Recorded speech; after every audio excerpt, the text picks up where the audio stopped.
Hey guys, happy Purge night. Hope y'all are staying safe. What's your loadout? Just a golf club and I got some spare bats over there. I'm just keeping it simple tonight. Headhunter47 donated 10 brass knuckles. This is subtle foreshadowing, bro. Ha ha ha, very funny. Come and get me, I'm so scared.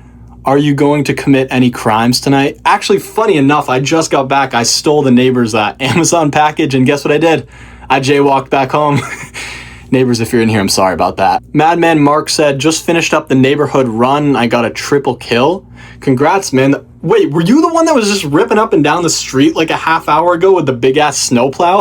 I think I saw you actually. You killed the neighborhood cat. Gunther said, come outside and help me. My foot's stuck under a car. Gunther, last time you threw a Molotov at me, okay? I'm not gonna fall for it this time. Mods, can you actually please just get him out of the chat? Can you open a window? We can't hear you very well. Guys, I'm not stupid, all right? I don't know what you guys think this is.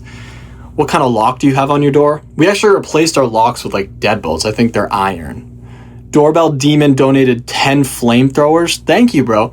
I'll be at your house in 5 minutes. Haha, very funny. All right, guys, I think I might call it for tonight. I'm kind of tired and actually my chandelier just broke. So I think I might go and raid the Ace Hardware store if I can. But we are at your door right now. Dude, you're like the 50th person that said that. Come on. Which one's more powerful? A nuclear warhead? Or the smallest firework on the 4th of July? Now let me give you a hint. It's not the warhead, right? Because the second it hits 9 p.m. up goes El Monstro. Right? 15,000 square meters of blast radius. The explosion is so hard that it shakes the tectonic plates. Right? Purchased straight from the cartel. And you'll be at the beach watching the fireworks and you'll look down for a split second and what the fuck was that? Well, that was actually a miscalculated trajectory of a series of fireworks called the Assassins, right? Launched from your next door neighbor. And then after incinerating the neighbor's house to the left and right of them and losing 55 limbs, they'll invite you over to their house and be like, you want to grill up some hot dogs? Arriving at your friend's house to watch the World Cup, right? You walk up to the door and open it, and he just launches a soccer ball at you. So you dodge it, and it just destroys the neighbor's window, right? And he goes up to you and goes, yo, bro. That was my power shot. Great. Awesome, bro. Whatever. So you walk in and go, all right, boys, y'all ready to watch some soccer? And he turns to you and he's like, what the fuck? It's called football, not soccer. This kid was born in Nebraska. So you walk over to sit down, and before you can even do anything, your friend's like, oh my goodness, it's a penalty kick. Argentina's gonna score. It's a throw-in from midfield, right? And your friend is so motivated by the penalty kick that he hops on Kalshi and he just starts throwing bread at Argentina winning the World Cup. This kid's already a diehard fan for a country he didn't know existed until yesterday, right? So then you're like, all right, if you know soccer so well, name 4 players. And he's like, oh, dude, that's easy. Ronaldo, Leonardo Messi, Mbappe, the Jamal guy, Lamine Jamal. Yeah, dude, I told you, it was easy. Fast forward to the end of the game, right? The score is 0-0. Each and every player has donuts on their stat card, right? And your friend goes, oh my goodness, that was peak cinema. That was peak cinema. You know what? I'm gonna go outside and work on my bicycle kicks. You wanna come out there and help me? Right. Now he has to pay for every single neighbor's window. Hey, wifey, what, you're going into labor? Oh, but today we have our 400-meter dive. Hey, look, I'll call you back later, okay? Right? Because freedivers do not have priorities. Guess what happened yesterday? Their best friend decided he wanted to set the depth record. He is now brain dead in the hospital. And the reason they are not able to make these informed, humane decisions is because every single day they are willingly blacking out and hyperventilating themselves, right? They're on the boat, they see the fucking dark blue water down there and they're like, fuck.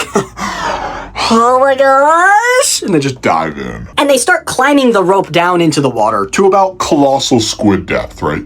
And they proceed to just sit there for about 4 minutes, right? And they finally get back up as their brain cells are actively becoming inorganic at the speed of light, right? So they resurface, and there's about 15 medical personnel, 3 surgeons, and 2 morgue operators there, right? Just in case they die. And then they climb onto the boat and proceed to grab their phone and text their wife. Hey, I'm done with the swim.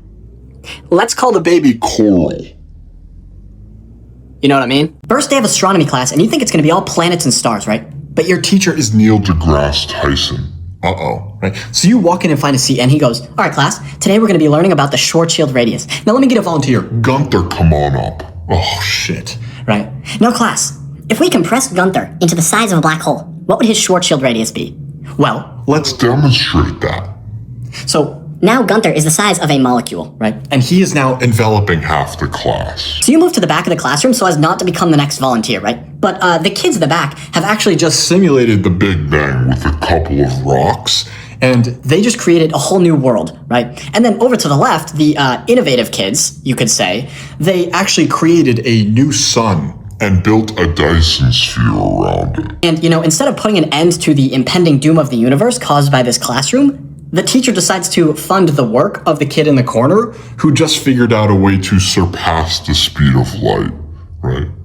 So, you kind of just get the heck out of there. First day of robotics class, and before you can even walk in, the door gets Ripped from its hinges. So you peek in there to figure out why that happened. And Megatron and Optimus Prime are just Just beating the shit out of each other. So you sneak into the classroom, and instead of addressing the robot war, the teacher walks up to you and goes, Cam, you're late. So you are going to be our target for the new Rocket-powered fist. Oh, no the fuck I'm not. Right, so you book it to the corner of the classroom and sit down. Worst decision of your life, right? because you turn. And it's Nosy the robot, right? And he Turns to you and goes, Organic life detected. so now you have this big hunk of metal, Just following you wherever you go. right? And, instead of deactivating the thing that's tearing people's heads off, the intelligent kids decide to, Plug ChatGPT into the coffee maker. right? and the teacher's like, oh, look at that, deep learning in action. That's brilliant, Right? And the coffee maker just uppercuts the teacher. So you try to get out of there, but The fucking robot is chasing you. Still. right? You'll walk outside in Australia, and the first thing you'll see Is your dog in a headlock, right? And the kangaroo will have a pipe in his mouth and he'll be like, $1,000 to the dog right now. What? Right? And the kangaroo will push the dog away, flip his sombrero on and be like, you know what? let's settle this Like real men. All you wanted to do. Was go outside and grab the mail, right? And then all the other kangaroos see this and they start forming a circle, a ring around you guys, right? And now they're throwing bets on Who's gonna win? They're starting to chant. right? And you are now against Conor McGregor on Steroids. and then you'll try to de-escalate the situation. Look, man, I don't want any problems. And he'll jump on his tail, Asa! Right? And just punt a tree. all the way to New Zealand. Right? And you're like, I think you've demonstrated enough of your abilities. You can just have the win, right? And then just to brag, he'll just open up his pouch And show you all the things that he stole today. along with his kid. Who's just flipping you off. and then he'll just leave. It's your first time in Louisiana and you can't wait to check it out, right? But as soon as you get out of the car, What the fuck is that? Right? It's just a giant mosquito in front of your face. He's like, right? So you're just dodging, you're slipping, and you just get back in the car. We need to regroup. So you drive away from the thing, right? And not 5 minutes later, your wheels Get stuck in the mud. great, right? So you get out to check the damage, and You are now in the bayou. right, you look to your right, swamp. Look to your left, Swamp, but with some red eyes sticking out, right? You look in the air, it's a swamp. And every single vine on the trees are Actively trying to strangle you. right? So you luckily find a local in the area, and you're like, are those red eyes in the water right there a big alligator? And he's like, oh yeah, that's just. Just Steve. He's such a puppy. You want to pet him? Not really. No. So you decide to stay with the local until your car gets fixed, right? And he invites you to go crawfish hunting with the family. And you agree, right? So now you are sitting in waist deep water with a snapping turtle over there, A snapping dog Over there. and the Loch Ness. this monster that's right in front of you. Great. Why did Jefferson even purchase this state? And then you feel rain and a grizzly storm cloud rolls in. So you check your phone, And it's a Category 3 hurricane on the way. right? So you ask the guy, hey, are we going to go in and take shelter? And he's like, what? Oh no, that's just One of our little showers, right? As he's eating some gator jerky and a raw crawfish.